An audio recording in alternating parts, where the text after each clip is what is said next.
आपका मेज़बान बिलाल खान। आज की अहम मुलाकात से इस प्रोग्राम का आगाज़ करेंगे, क्योंकि माजी में ये कहा जा रहा था कि कुछ मुलाकातें मुतवक्के थी। आज कुछ चीज़ें खुलकर वाज़ेह हो चुकी हैं। पाकिस्तान मुस्लिम लीग नून के कायद मियां नवाज शरीफ और JUIF के सरबराह मौलाना फजल रहमान ने मुलाकात की है और साथ चलने का फैसला कर लिया है। और इसके साथ ही हम राना सनाउल्लाह की भी बात करेंगे, मुस्लिम लीग नून के सीनियर रहनुमा, जिन्होंने कहा कि बिलावल भुट्टो जरदारी बयानिया इख्तियार किया हुआ है, हमारी तारीफें करके तो आगे नहीं बढ़ सकते, वोट नहीं ले सकते, तो उन्हें इस बयानिए पर फिलहाल अभी चलना होगा ताकि वोट हासिल कर सकें।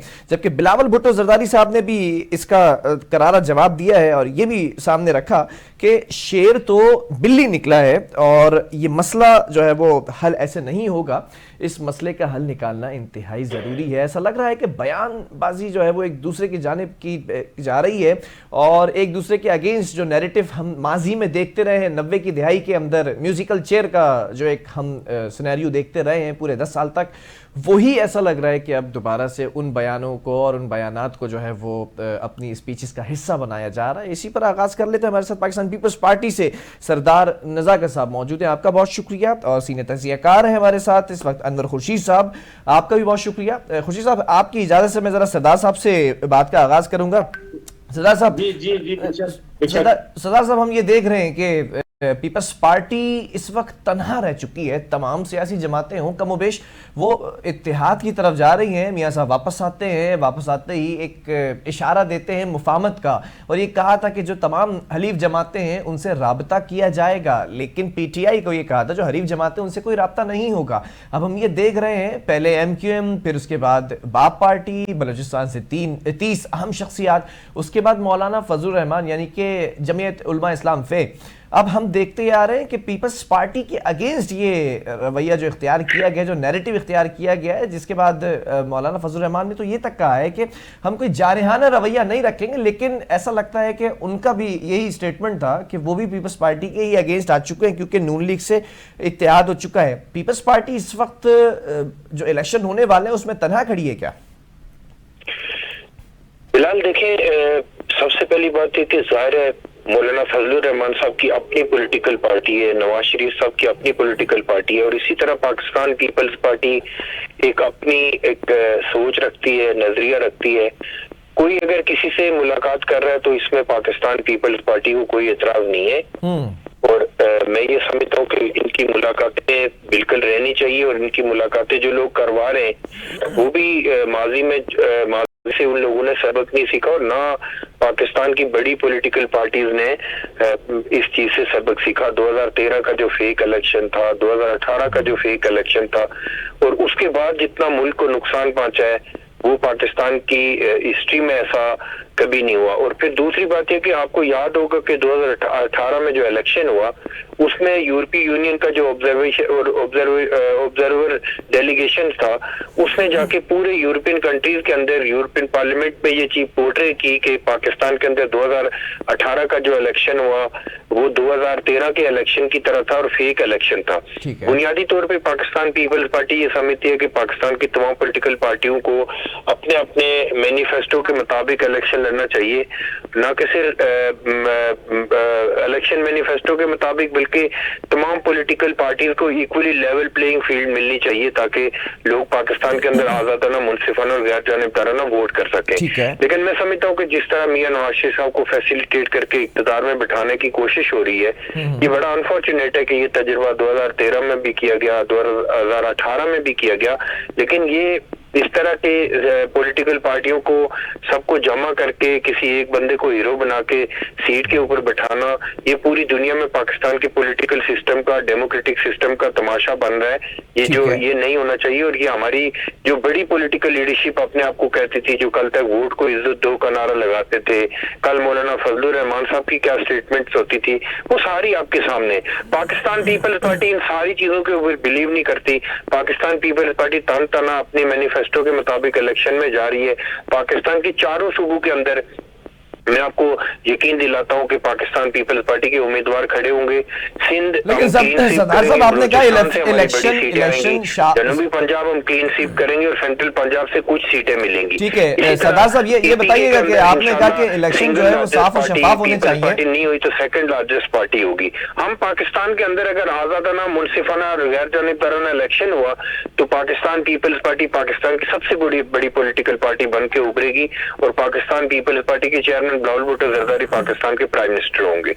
ठीक है, मैं जरा ये सवाल करना चाह रहा हूं आपसे कि आपने कहा कि इलेक्शन जो है वो साफ और शफाफ होने चाहिए, लेकिन आप ही की पार्टी के जो कायद हैं या फिर साबिक सदर आसिफ अली जरदारी साहब की अगर मैं बात कर लूं तो उन्होंने कहा कि पाकिस्तान शफाफ इलेक्शन की जानिब जो है वो बढ़ता नजर आ रहा है, लेकिन बिलावल भुट्टो जरदारी साहब तो बार बार लेवल प्लेइंग फील्ड का तस्करा कर रहे हैं। जरा आप ही बता दें पार्टी का नैरेटिव। कल भी हमने आपकी पार्टी का नैरेटिव जानने की कोशिश की थी कि ये दोनों जुमले अलग अलग तो हैं। एक तरफ शफाफ इलेक्शन की का मुतालबा किया जा रहा है और एक तरफ ये यकीन दहानी कराई जा रही है कि शफाफ इलेक्शन ही होने जा रहे हैं। तो देखिए, वो आसिफ अली जरदारी साहब ने इलेक्शन कमीशन के हवाले से बात की थी कि election commission free and fair election करवाएगा, हम उम्मीद कर सकते हैं। लेकिन जिस तरह पाकिस्तान की पॉलिटिकल पार्टियों का रवैया और हमारे इदारों का जो हमेशा पाकिस्तान के अंदर बड़ा कंट्रोवर्शियल रहा है और हमारे इदारों के सरबराहों को वापस आके ऑनर माफी भी मांगनी पड़ती है और पॉलिटिकल सिस्टम से अलहदगी का ऐलान भी करना पड़ता है। पाकिस्तान पीपल्स पार्टी के चेयरमैन बिलावल भुट्टो जरदारी इनको मुखातिब करके कह रहे हैं कि पाकिस्तान के अंदर इक्वली लेवल प्लेइंग फील्ड है। इमरान खान समेत पाकिस्तान की तमाम पॉलिटिकल पार्टियों को इलेक्शन लड़ने का मौका होना चाहिए और पाकिस्तान के लोग जिसको वोट करें उसी को पाकिस्तान का इक्तदार का हक होना चाहिए। ठीक है अनवर साहब, आपसे भी मैं यहाँ पर सवाल करना चाहूंगा। ये जो आप इस वक्त इत्तेहाद देख रहे हैं, प्री इलेक्शन अलायंस नून लीग जो मुतारिक हो चुकी है, नून लीग की जानिब से जो इस वक्त अलायंस सामने आ रहा है, इससे कितना फायदा हो सकता है नून लीग को या फिर नुकसान की तरफ जाएगी नून लीग? बिस्मिल्लाहिर्रहमानिर्रहीम जी, मैं अपने उस बात पे कायम हूँ कि पहले तो इलेक्शन हो तो जाए ना। तो अभी तो 8 फरवरी का डेट दे भी दी गई है कि मगर मैं तो समझता हूँ कि इलेक्शन नहीं होने। अगली बात, अगर इलेक्शन में जैसे अभी पार्टी जिसको आप पाकिस्तान मुस्लिम लीग नून की बात कर रहे हैं कि उसने JUI के साथ मुलाकात हुई है, तो ये मुलाकातें तो पहले भी होती रही हैं और होती आ रही हैं। उसमें क्या है कि PDM बनी, PDM के सरबराह मौलाना फजल रहमान थे और पाकिस्तान मुस्लिम लीग और पाकिस्तान पीपल्स पार्टी दोनों, पाकिस्तान पीपल्स पार्टी PDM बनाने वाली, ये दोनों पार्टियां उसके अंडर, उसके साए के तले चलते रहे हैं। 16 महीने उन्होंने हुकूमत भी की है, सब कुछ किया है, मजे लूटे हैं दोनों पार्टियों ने। अब दोबारा ऐसी है, ना सिर्फ JUI बल्कि MQM बल्कि बाप पार्टी और इसके अलावा जितनी भी पार्टी हैं उनको मिलाने की वो कोशिश करेंगे। और पाकिस्तान पीपल्स पार्टी, ये भी मुल्क की एक बड़ी पार्टी है, इनका भी यही किरदार होगा। ये भी मिलेंगे अपने तौर पे जो ज्यादा यानी कि कन्विंस कर सका। और एक बात बता दूं आपको, कन्विंस का मतलब क्या होता है यहाँ जी? यहाँ पे कन्विंस का मतलब ये नहीं होता है कि आप हमारी बात माने या हमारा मंशूर माने, ठीक है, या हम आपका मंशूर बनाएंगे। कन्विंस का मतलब ये होता है कि कितनी सीटें आपको देनी है, कितनी हमने लेनी है, क्या जोड़ तोड़ करना है, कहाँ पे हमने इकट्ठे मिलकर लड़ना है और कितने पैसे लेने और देने हैं। कन्विंस का मतलब ये होता है। और जैसे ये कन्विंस कर लिया और जिसने ज्यादा कोशिश कर ली, अभी तो लाखों शाखों की बात नहीं, करोड़ों से भी आगे निकल गई है, तो जिसने ज्यादा, जिसके पास पैसे हैं, जिसके पास ज्यादा असर रसूख है और जिसके ऊपर ज्यादा बड़ा हाथ है, तो वो उनको अपने साथ मिलाएंगे। और इस वक्त एपरेंटली जो नजर आ रहा है वो पाकिस्तान मुस्लिम लीग नून है, जिसके एक भगोड़े शख्स को जो कि कन्विक्टेड मुजरम है, उसको वज़ीर आज़म का प्रोटोकॉल अभी मिल रहा है आज के दिन में भी। तो वो साफ जाहिर हो रहा है कि इस वक्त जो निगरान हुकूमत है वो पाकिस्तान मुस्लिम लीग नून की है। तकरीबन तमाम सूबों में तकरीबन देख लें, अभी जो निगरान वज़ीर आला सिंध है उन पे भी एतराजात हैं पाकिस्तान पीपल पार्टी को कि वो लोगों के साथ जिस तरह से मिलाप उन्होंने रखा होगा कि मुस्लिम लीग नून की तरफ रुझान करने की कोशिश की जा रही है कई जगहों पे। तो लिहाजा अभी ये अगर सिर्फ मुलाकातों की बात करेंगे तो मुलाकातों की मैं कोई नहीं समझता। आज मैंने यहाँ पे सुना है कि लोकल लेवल पे, छोटे लेवल पे पाकिस्तान तहरीक इंसाफ की JUI के वो दूसरे JUI, वो शरानी ग्रुप, उनके साथ एक मीटिंग हुई है। मैंने एक लोकल लेवल पे देखा है ये। तो इसी तरह ये सारे आपस में मिलते रहते हैं आखिर में होता है वही है कि जो जुमला हमारा तो ये है कि आखिर में होता है वही है जो मंजूर खुदा होता है। आखिर में यहाँ पे होता है वही है जो उनको मंजूर होता है, जो मंजूर नजर होता है, जो ज्यादा लाडला होगा। तो अभी जो बिलावल भुट्टो जरदारी है वो थोड़े से एक स्टेप पीछे लाडले हैं, और अब मियां मोहम्मद नवाज शरीफ जो है ना वो कौन से लाडले, स्पेशल सुपर लाडले हैं। तो सुपर लाडले की होगी जब 8 फरवरी होगी, और पाकिस्तान जो पीपल्स पार्टी है ये एक बहुत ही अच्छी किस्म की जमहूरी पार्टी है, और वो अपना पूरा कोशिश करेंगे। और जो अपने आसिफ अली जरदारी हैं उनकी अपनी हिकमत अमली होगी, और वो बिल्कुल सही होगी, ना सिर्फ अपनी पार्टी के लिए बल्कि मुल्क अच्छा, के लिए भी होगी। अनवर साहब अच्छी लाडले और सुपर लाडले की बात हुई तो साबिक लाडले का भी जरा सा तस्करा कर लेते हैं। बुशरा बीवी के जो साबिक शौहर हैं उनके हवाले से उन्होंने जो इंकशाफात किए हैं खान साहब के हवाले से, उस पर भी ज़रा मैं चाहूँगा कि आप कमेंट करें, क्योंकि सादिक और अमीन बनाकर दिखाया हुआ था, और फिर उसके बाद अब ये अचानक से एक के बाद एक इंकशाफात होते हैं, फिर 1 साल तक खामोशी है, फिर उसके बाद हुकूमत चली जाती है, फिर PDM की हुकूमत आ जाती है, उसके बाद ये जेल में है खान साहब, फिर ये खामोशी तोड़ना। ये जी जितने भी बयान आए हैं, पहले तो वो एक सिर्फ एक बयान देते थे जितने भी पॉलिटिकल लीडर्स थे, मगर अभी खबर मानिका साहब से तो इंटरव्यू हुआ है। तो पहले तो सबसे पहले एक बहुत इंतहाई शर्म की बात है मीडिया के लिए, और मीडिया के उस शख्स के लिए कि जो कि एक इंतहाई यानी कि जिसके लोग भी उसको अच्छा समझते थे, तो आज उसने अपनी साख को जीरो कर दिया। कल रात 10 बजे अपनी उसने साख बिल्कुल जीरो कर दी कि इस किस्म का इंटरव्यू करके। ये मीडिया का काम इस किस्म का इंटरव्यू नहीं करना। मीडिया का काम ये जो मैं और आप बात कर रहे हैं, दुनिया बात करी, सियासत की बात करनी है, सियासत की बात करने है। अगर सुबह मॉर्निंग शो में 10 बजे जो ख्वातीन आती हैं अपने शो करती हैं, तो उसमें अज़दवाजी बातें किसी को बुलवा के, 2 मियाँ बीवी को बुला के उनके पूछ लें क्या हालात है, कैसे गुजरते हैं। मगर जिस किस्म का ये इंटरव्यू हुआ है, तो ये तो मेरे ख्याल से वो जो वीडियोस बना के भेजते रहे हैं ना, तो असल में वो मरियम नवाज शरीफ का तो वो चलता है ना, वही सिलसिला है। तो ये उसी सिलसिले की एक कड़ी है। अच्छा, वीडियोस और ऑडियोज कुछ किस्म नहीं तो की है। आपको लगता है कि आपको लगता है क्या तो मुस्तकबिल के अंदर अभी जो इलेक्शन करीब है उसमें PTI को मौका मिलेगा उसी तरह जिस तरह से नवाज शरीफ को मौका मिल रहा है, जिस तरह से जरदारी साहब को मौका मिल रहा है? नहीं, PTI को कोई किसी किस्म का मौका ना मिलने की बात उसको तो बिल्कुल आप कर रहे हैं। PTI तो गई साइड लाइन पे। अभी तो सीधी सी बात है, लेवल प्लेइंग फील्ड की अगर बात करनी भी है तो बेसिकली 3 पार्टियों की करनी है। मेजॉरिटी में तीनों पार्टियां हैं, पाकिस्तान तहरीक इंसाफ है, पाकिस्तान पीपल्स पार्टी है, पाकिस्तान मुस्लिम लीग नून है। मगर वो पाकिस्तान तहरीक इंसाफ तो बिल्कुल काट गया।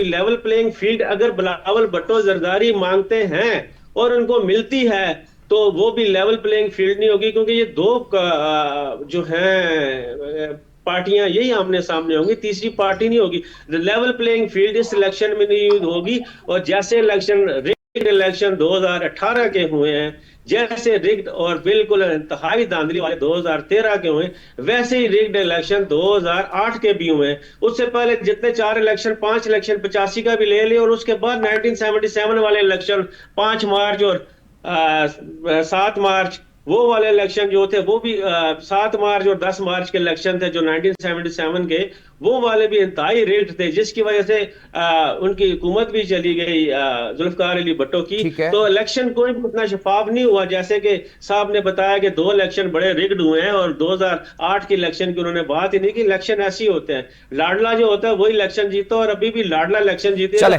आज का लाडला ये, कल का लाडला कोई हो गया। मगर इन सारे सियासतदानों को इबरत लेनी चाहिए।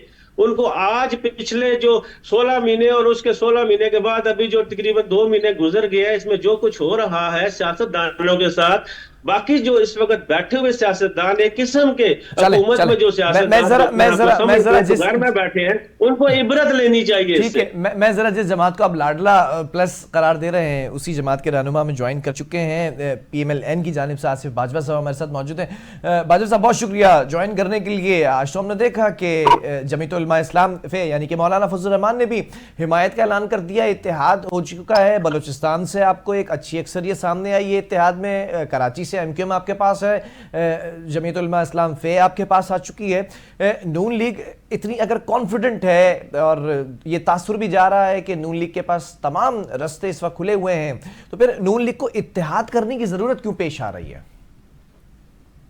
बिस्मिल्लाहिर्रहमानिर्रहीम। आपका बहुत शुक्रिया, आपने मुझे वक्त दिया।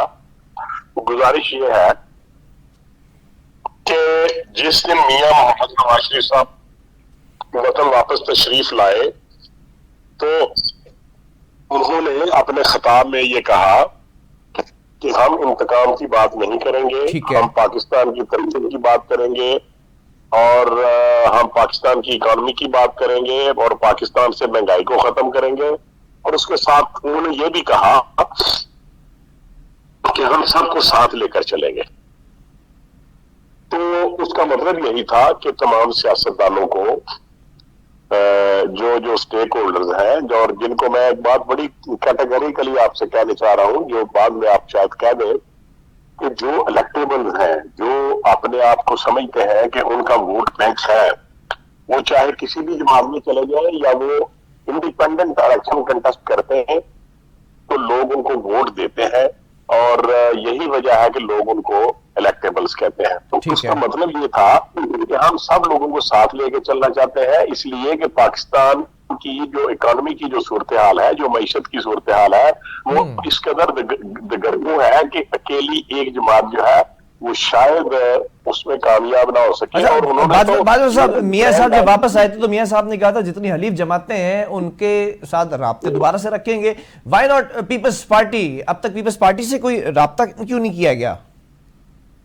देखिए, बात यह है कि आज तक पाकिस्तान मुस्लिम लीग नून ने कभी भी ये नहीं कहा, कभी भी पाकिस्तान पीपल्स पार्टी के खिलाफ कभी कोई बात नहीं की। नंबर 1। अब पिछले गुज़िश्ता एक महीने से बातें ही हो रही हैं।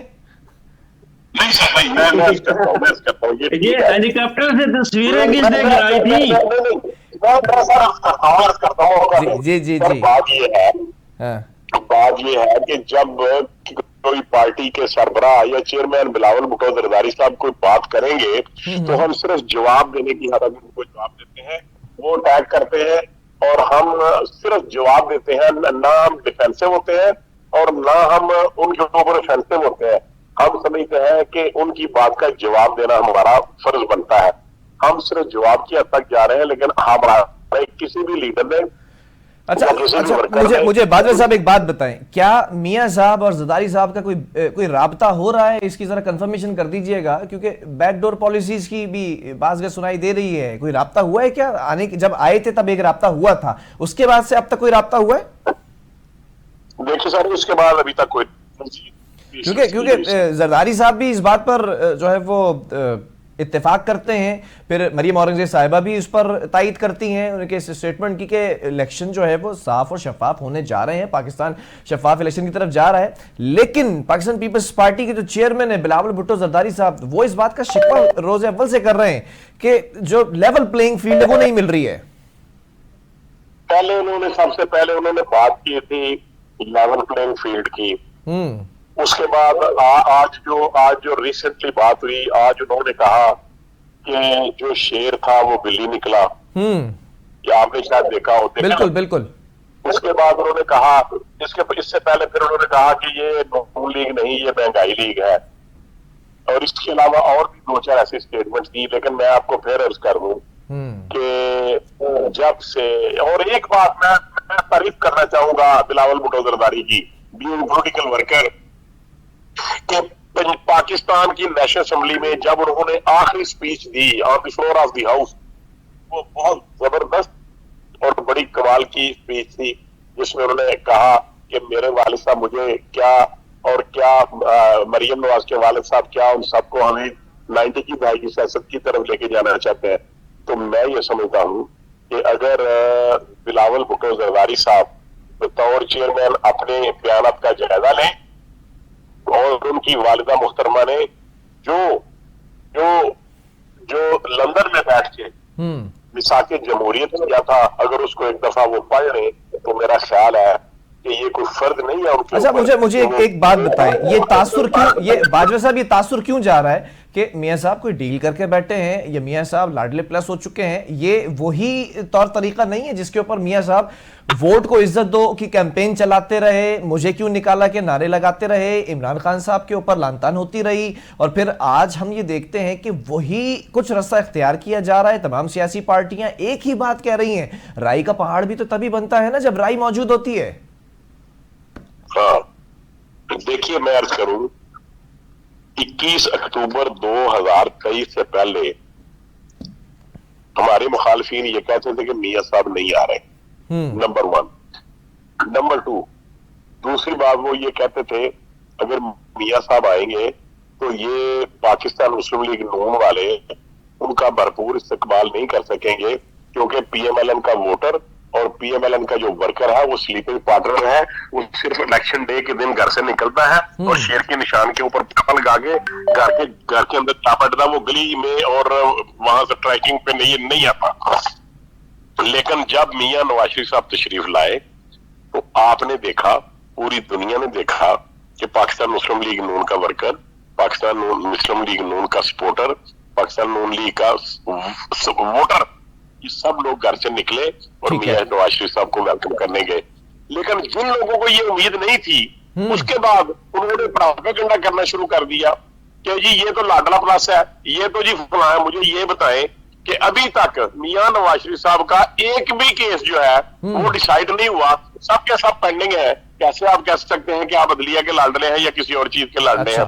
नंबर 2, मियां नवाज शरीफ साहब ने उसके बाद आज तक, जब हमारी पार्टी के जब वो बैरून मुल्क थे, लंदन में थे, तो उन्होंने कहा था कि हम इंतकाम की बात करेंगे, हम लोगों को कटार कानून के कटारे में लाएंगे। लेकिन जब हमारी पार्टी लीडरशिप ने कहा कि नहीं, हमने मईशत को बचाना है, हमने पाकिस्तान को तरक्की की राह पे डालना है, तो उसके बाद मियां नवाज शरीफ साहब ने कभी इसके खिलाफ बात नहीं की, बल्कि वो तो ऐसी बातों को जवाब देना भी अच्छा नहीं समझते। चले, मैं आपका ये नैरेटिव आ गया, मैं जरा अनवर खुशी साहब से भी कमेंट ले लूं, मुझे वक्फे की तरफ जाना है। अनवर साहब, ब्रेक के बाद तफसीली गुफ्तगू होगी, जरा शॉर्टली इस पर कमेंट कीजिएगा जो आपने गुफ्तगू सुनी बाजवा साहब की कि जी बाजवा साहब ने जो आखिरी एक जुमला बोला ना कि हमारी लीडरशिप ने फिर उनको मना किया कि इस तरह की बात नहीं करनी है, ये उस लीडरशिप को जरा एक्सप्लेन कर लेना, वो कौन सी लीडरशिप थी? नवाज शरीफ से ऊपर भी कौन सी लीडरशिप थी जिन्होंने इनको मना किया? अच्छा, एक मिनट में पूछता हूं बाजवा साहब, ये लीडरशिप कौन थे, जरा नाम ले लीजिएगा। मैं उनका नाम लेता हूं, पता है, सबको पता है। अनवर साहब जरा सा तवक्कुफ रखिएगा, बाजवा साहब जरा बताइएगा लीडरशिप कौन है? सर मैं अर्ज करता हूँ, मैं चले लफ्ज निकल जाते हैं गलती से, या मैं रिफ्रेश कर देता हूँ अपना जुमला रिफ्रेश कर देता हूँ। ये लीडरशिप कौन है, क्या नाम है जिसके कहने पे आपने कहा सबको माफ कर दो? सर हमारी जो पार्लियामेंट्री पार्टी थी, हमारे जो एमएनएस थे, जो दूसरे जो मियां साहब के बाद जो दूसरे लीडर थे, जो एमएनएस थे, हमारे जो सेनेटर थे, सब लोगों ने ये कहा लीडरशिप का मतलब तो मियां नवाज शरीफ और मियां शहबाज शरीफ साहब है, अच्छा, या मरियम नवाज है या अहमद नवाज है। अच्छा। लेकिन जो उनके वर्कर थे, जो उनके साथी थे, जो उनके एमएनएस थे, जो उनके सेनेटर्स थे, उन्होंने रिक्वेस्ट की थी कि हमें पाकिस्तान को इकॉनमी की बात करनी है। अच्छा, हमें चले ठीक है, हमें ये बात थी। अनवर खुर्शीद साहब, लीडरशिप का नाम सामने आ गया, मियां नवाज शरीफ, शहबाज शरीफ, मरियम नवाज साहिबा, अब तो कोई मसला नहीं है इसमें? सर ये मसला तो बड़ा है कि इन्होंने ये भी कहा कि उन पे कोई मुकदमा जो अभी भी चल रहे हैं, उन पे बेसिक मुकदमा चल के उनको सजा हुई है, और उनको वापस आके कानून के तहत कोई भी शख्स उनको देखता है, जहाज का पायलट ही जो होता, अगर वो पाकिस्तानी होता और पाकिस्तानी सरजमीन पर लैंड होते, और वो 2 जो एयर होस्टेस या 4 एयर होस्टेस होती, वो भी उन पे भी कानून लगता है कि वो भी इतला करती पुलिस को कि एक भगोड़ा आ गया, इसको पकड़ ले। मगर ऐसा नहीं हुआ, उनको एयरपोर्ट पर जाके उनका वो बायोमेट्रिक हुआ, जबकि बायोमेट्रिक वहां होना चाहिए था जहां उसको होना चाहिए था। तो लाडला इसी को कहते हैं कि उनको इस वक्त वज़ीर-ए-आज़म का प्रोटोकॉल मिल रहा है, और लाडला अच्छा, अनवर साहब शॉर्टली एक चीज बताइएगा, ये वही सब कुछ नहीं हो रहा जो खान साहब के साथ होता रहा, सादिक और अमीन? नहीं नहीं, इतना शॉर्टली नहीं बताता हूँ, थोड़ा सा टाइम दूंगा। ये 2018 में जो खान साहब को उतारा, हाँ। 2013 में जो मियां साहब को उतारा, और 2008 में जो आसिफ अली जरदारी ठीक है, साहब वेरी को वेल उतारा, सेड। ये वही हो रहा है दोबारा। मतलब जो पिछले मतलब तीन मैं ये पूछना चाह रहा हूँ, चौथा मैं भी ये वैसे पूछना जा चाह रहा रहा हूँ, मैं ये पूछना चाह रहा हूँ, आपने ठीक है बड़ी अच्छी नवीद जो है वो सुनाई है और बड़ी अच्छी एक खाका खींचा है, 2008 से आपने शुरू किया है, 18 वाले भी शामिल है ना इसमें? इस जी खाके जी, में? 8, 13, 18। बस ठीक है, चले मैं एक वक्फे की तरफ जा रहा हूं और नाज़रीन टॉपिक को कंटिन्यू रखेंगे। अब देखना यह है कि बात की जा रही है जो 18 के अंदर रविश इख्तियार की गई वही कुछ 24 में इख्तियार करने जा रही है एक सियासी जमात, और उस सियासी जमात का नाम आ रहा है मुस्लिम लीग नून, क्योंकि नून इत्तेहाद करती चली जा रही है और पीपल्स पार्टी इस वक्त तनहा होती चली जा रही है।